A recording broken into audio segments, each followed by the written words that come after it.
Namun sebelumnya undang-undang ini menuai polemik dari berbagai pihak. Dalam UU Cipta Kerja terdapat beberapa poin yang dinilai sangat kontroversial dan merugikan para pekerja. Mari kita lihat bersama poin-poin utama yang dirangkum oleh tim Litbang CNN Indonesia. Yang pertama adalah waktu istirahat dan juga cuti. Ini terkait dalam pasal 79 ayat 2 huruf B yang mengatur bahwa istirahat mingguan pekerja ini menjadi 1 hari dalam waktu 6 hari kerja begitu. Nah, ini artinya aturan 5 hari kerja ini dihapus dalam undang-undang ini, dan hak cuti juga berpotensi hilang seperti cuti haid dan juga melahirkan bagi perempuan karena hak upah pekerja atas cuti hilang. Dan selanjutnya ini adalah upah. Ini adalah salah satu yang krusial begitu, diatur dalam pasal 88B.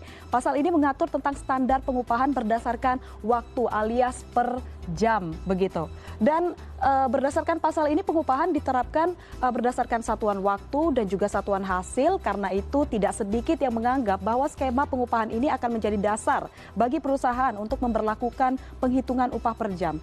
Dan selain itu dalam pasal 88C ini disebutkan menetapkan upah minimum sebagai jaring pengaman. Nah, dalam hal ini kaitan upah minimum yang dimaksud adalah upah minimum provinsi. Pada poin ini banyak juga kekhawatiran terkait pemerintah tengah berupaya menghilangkan upah minimum kabupaten atau kota atau UMK melalui peraturan ini. Dan selain upah, hal lain yang menjadi kontroversi adalah jam kerja yang dinilai eksploitatif. Dalam pasal 77 Undang-Undang Nomor 13 Tahun 2003, pasal sebelumnya ini disebutkan mengenai pelaksanaan ketentuan waktu kerja, yakni 7 jam sehari untuk 6 hari kerja atau 8 jam sehari untuk 5 hari kerja. Nah, sementara pada UU Cipta Kerja pasal 77 ini disebutkan waktu kerja paling lama adalah 8 jam dalam waktu 1 hari dan 40 jam dalam waktu 1 minggu. Nah, selanjutnya poin yang menarik diperhatikan juga adalah mengenai penghapusan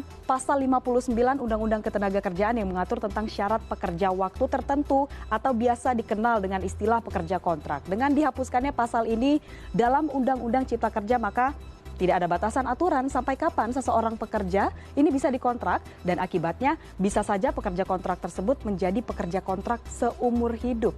Nah, kita lihat poin selanjutnya adalah terkait tenaga kerja asing. Ini yang salah satu yang paling ditentang oleh serikat pekerja, yaitu pasal 42 yang mengatur tentang kemudahan para pekerja asing. Nah, dalam pasal tersebut disebutkan bahwa setiap pemberi kerja ini hanya diwajibkan membeli atau memiliki pengesahan rencana penggunaan TKA dari pemerintah pusat.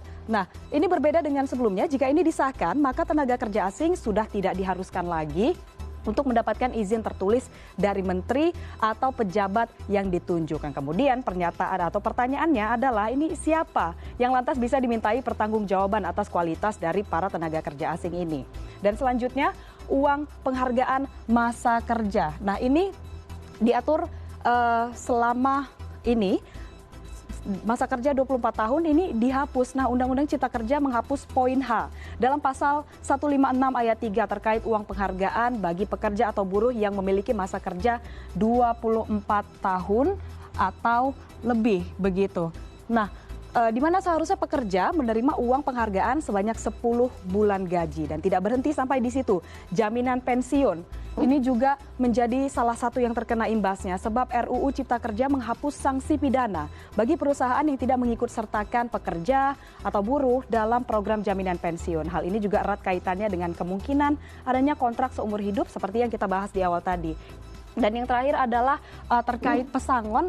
Ini dalam Undang-Undang Cipta Kerja ini nilai pesangon dikurangi dari 32 bulan upah menjadi 25 bulan upah dengan rincian 19 bulan dibayarkan oleh pengusaha dan 6 bulan dibayar oleh BPJS Ketenagakerjaan. Lalu dari mana BPJS Ketenagakerjaan ini mendapatkan dana untuk membayar pesangon?